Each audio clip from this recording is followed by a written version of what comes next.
পটুয়াখালী জেলার বাউফল উপজেলার অন্যতম গুরুত্বপূর্ণ ইউনিয়ন দাসপাড়া, অথচ দীর্ঘ ১৭ বছর ধরে এই ইউনিয়নের উন্নয়ন যেন থমকে ছিল। অবহেলিত ছিল রাস্তাঘাট, শিক্ষা প্রতিষ্ঠান এবং বিভিন্ন জনসেবামূলক কার্যক্রম। এমন পরিস্থিতিতে এলাকার উন্নয়ন এবং সাধারণ মানুষের কল্যাণ নিয়ে ভাবতে শুরু করেন দাসপাড়া ইউনিয়নের কৃতি সন্তান মোহাম্মদ আলী আজম।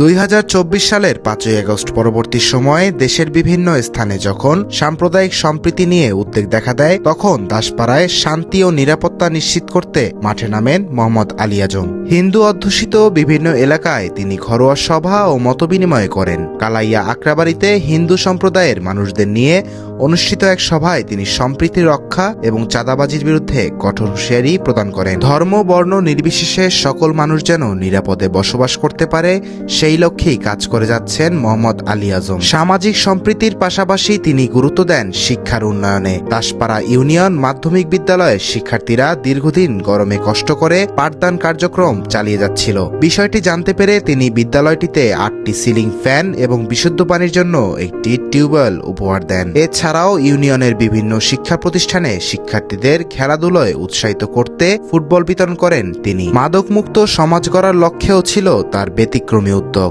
মাদক ছেড়ে মাঠে চল, খেলাধুলায় বাড়ে বল, এই স্লোগানকে সামনে রেখে দাসপাড়া খেজুরবাড়িয়া মাধ্যমিক বিদ্যালয় মাঠে আয়োজন করেন একটি ফুটবল টুর্নামেন্টের, যেখানে অংশগ্রহণ করে এলাকার তরুণ সমাজ। খেলাধুলার মাধ্যমে যুবকদের সুস্থ ও সুন্দর জীবনের পথে ফিরিয়ে আনাই ছিল এই আয়োজনের মূল উদ্দেশ্য। দাসপাড়ার বিভিন্ন অবকাঠামোগত সমস্যার সমাধানেও সরাসরি ভূমিকা রাখতে দেখা যায় তাকে। দাসপাড়া ১ ও ৩ নং ওয়ার্ডের মাঝামাঝি ভাষাই হাওলাদার বাড়ির পাশের দুর্ঘটনাপ্রবণ সড়ক সহ একাধিক রাস্তার সংস্কার কাজ নিজ উদ্যোগে সম্পন্ন করেন তিনি। ১ নম্বর ওয়ার্ডের সম্পূর্ণ ভেঙে যাওয়া একটি সেতুও নিজ অর্থায়নে মেরামত করে মানুষের চলাচলের উপযোগী করে তোলেন। শুধু তাই নয়, ধর্মীয় ও সামাজিক প্রতিষ্ঠানগুলোর প্রতিও ছিল তার বিশেষ দৃষ্টি। দাসপাড়া ইউনিয়নের বিভিন্ন মসজিদ ও মাদ্রাসায় তিনি আর্থিক সহযোগিতাও প্রদান করেন। এছাড়াও অসুস্থ মানুষের চিকিৎসা, দরিদ্র পরিবারের সন্তানদের বিয়ে এবং বিভিন্ন মানবিক সংকটে এগিয়ে এসেছেন নীরবে। উন্নয়নের এই ধারা অব্যাহত রাখতে তিনি দাসপাড়া ইউনিয়নের ৯ নম্বর ওয়ার্ডের নাজিরাপুল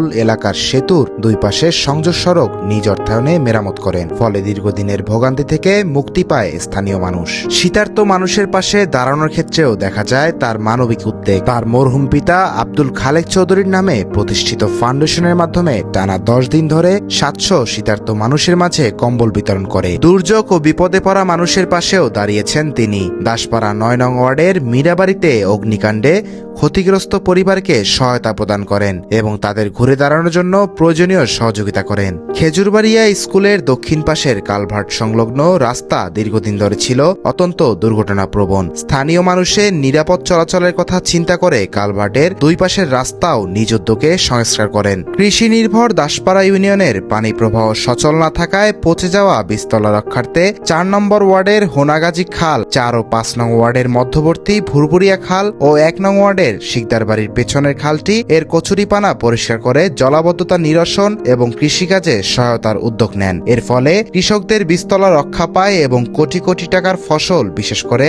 ধান উৎপন্ন হয়। একই সঙ্গে সিদ্দিক খান বাড়ির সামনে নির্মাণ করেন একটি কাঠের পুল, যা এলাকাবাসীর যাতায়াতকে সহজ করে তোলে। তরুণদের খেলাধুলোমুখী করতে এবং মাদক থেকে দূরে রাখতে বিভিন্ন সময়ে খেলার সামগ্রী বিতরণ এবং ক্রীড়া কার্যক্রমে সহযোগিতা অব্যাহত রেখেছেন তিনি। স্থানীয় যুব সমাজের মধ্যে ইতিবাচক পরিবর্তন আনতে এসব উদ্যোগ গুরুত্বপূর্ণ ভূমিকা পালন করছে বলে মনে করেন এলাকাবাসী। একজন রাজনৈতিক কর্মী হয়েও দলমত নির্বিশেষে সকল মানুষের পাশে দাঁড়ানোর চেষ্টা করছেন মোহাম্মদ আলী আজম। সুখে দুঃখে মানুষের সঙ্গী হয়ে কাজ করে যাচ্ছেন তিনি। সাম্প্রদায়িক সম্প্রীতি রক্ষা, শিক্ষা উন্নয়ন, অবকাঠামো সংস্কার, মানবিক সহায়তা, খেলাধুলার প্রসার এবং জনকল্যাণমূলক নানা কর্মকাণ্ডের মাধ্যমে ইতিমধ্যেই দাসপাড়ার মানুষের আস্থা অর্জন করেছেন মোহাম্মদ আলী আজম। স্থানীয়দের প্রত্যাশা, আগামী দিনেও তিনি মানুষের পাশে থেকে দাসপাড়াকে একটি আধুনিক, উন্নত ও সমৃদ্ধ ইউনিয়নে রূপান্তরিত করতে গুরুত্বপূর্ণ ভূমিকা পালন করবেন।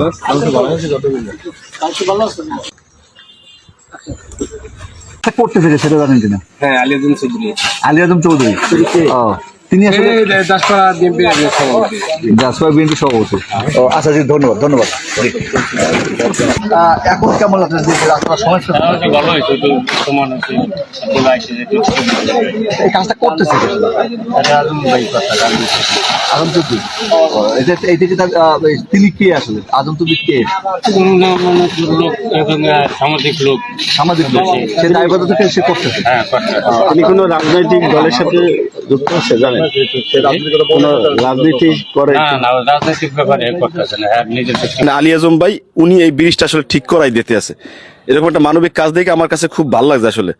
আমাদের জন্য সুবিধাজনক, আমাদের জন্য সুবিধাজনক যেন, এবং ভবিষ্যতে কোনো যেন অ্যাক্সিডেন্ট না হয়, এইটাই ভালো না?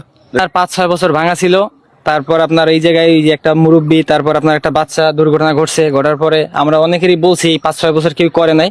পরে আজম ভাইরে বলার পরে উনি এটা নিজে এসে দেখছে, দেখার পরে এখন উনি মানে নিজের অর্থায়নে এই কাঠগুলো দিয়ে সংস্কার করে দিতেছে। সবার আগে দাসপাড়া আমার একটা স্লোগান।